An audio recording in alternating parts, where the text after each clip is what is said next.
found out that I got rejected for my job again. Wow, you got dream job ah. My dream is just to get any job, even part-time cashier also can. Ayah, don't say that lah.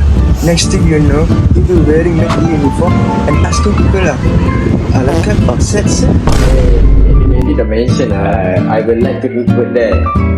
Preference bro, it's a dream job. Or we could start a business together, like bubble tea shop. Everyone loves bubble tea. Yeah, another bubble tea shop. You wanna fight Goncha or what ah? Bubble tea is fine, but have you thought about upskilling? Eh? Who's this? Job police? I'm Tiara. I work with an agency that helps people like you find jobs. People like us? What do you mean, people like us? You know, jobless people. Wah. So rude ah. Just because I'm sitting here at 2 p.m. on a weekday doesn't mean I'm a jobless ah. I'm taking a break. From what? Your dream? Hey, let her talk lah. What's the dream, Tiara? You got job first? Yes, there are programs to help you guys reskill. Coding, marketing, even baking. Baking? What am I? A contestant on MasterChef? Ay. You can't even cook Maggi properly. So don't embrace yourself ah. But actually, if we learn coding, we can make our own app. We call it Jobless Mate.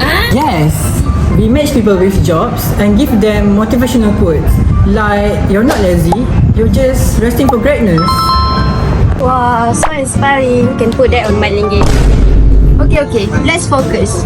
The point is, don't give up. There's hope for all of you. Hope ah. I hope can buy me a coffee. Don't be salty like. Maybe Mutiara's right. We just need to try harder. Tina, if ultimately wants a job, you will be a CEO already. Fine, but seriously, come for one workshop. If you don't like it, I'll buy you a coffee. Hey, I like this Sarah or whatever her name is. Free copy ah? I'm in. Sam, anything free? I'm there. Alright people, let's stop being jobless and start being fabulous. And that's, my friends, is how employment feels. Frustrating, confusing, but also a chance for hope. But employment issues in Singapore isn't just a joke, but it is a real challenge. So let's break it down together. But first, let's introduce ourselves first.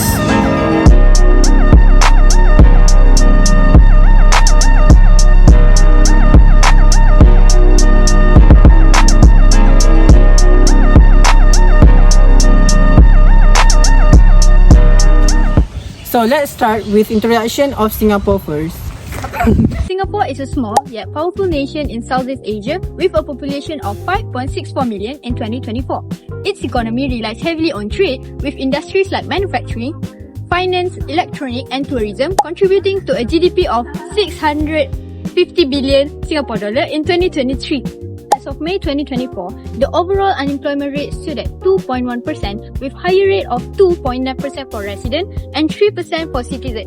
This translates to 71.8 thousand unemployed residents, including 62.4 thousand citizens. While the labour market remains stable, structural unemployment persists as technology advances. To address this, the government launched initiatives like Skills Future, which help workers upgrade their skills to meet industry demands. This ensures Singapore remains competitive and supports sustainable economic growth. So, how is Singapore dealing with unemployment? They've got some solid plans. First, there's the Skill Future Job Seeker Support Scheme. It's a financial aid program starting in April 2025 that gives up to 6,000 Singapore dollar over 6 months. This helps people who have lost their jobs take time to find something that really fit their skills instead of rushing into just any job. Then, they have expanded Skills Future initiatives like giving mid-career workers extra credits and financial support for longer courses. This helps people pick up new skills or even switch careers.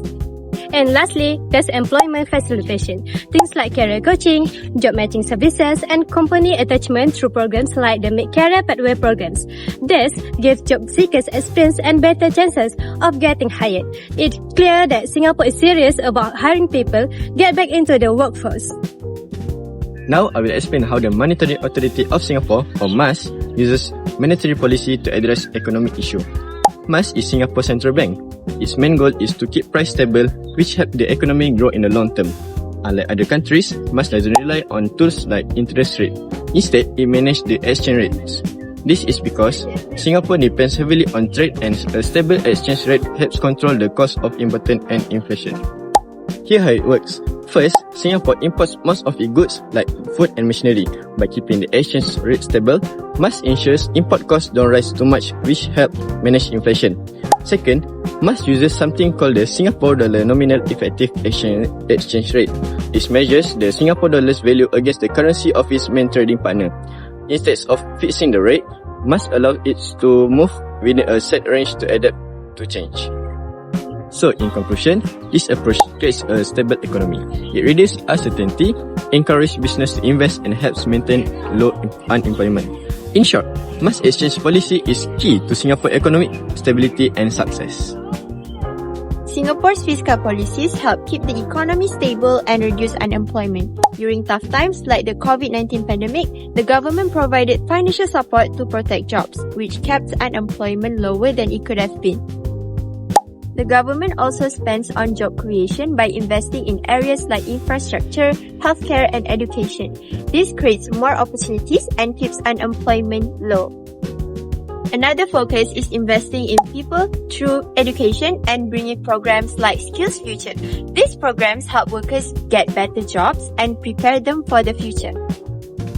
In summary, Singapore's fiscal policies providing support during downturns, creating jobs, and focusing on education, which helps the economy strong and ensure long-term growth. So now, let's look at 5 simple ways we can reduce unemployment in Singapore. First, improve digital skills programs. We need to help workers, especially older ones, learn new digital skills programs like Skill Futures can offer courses to teach them how to use digital tools which are essential in today's job market.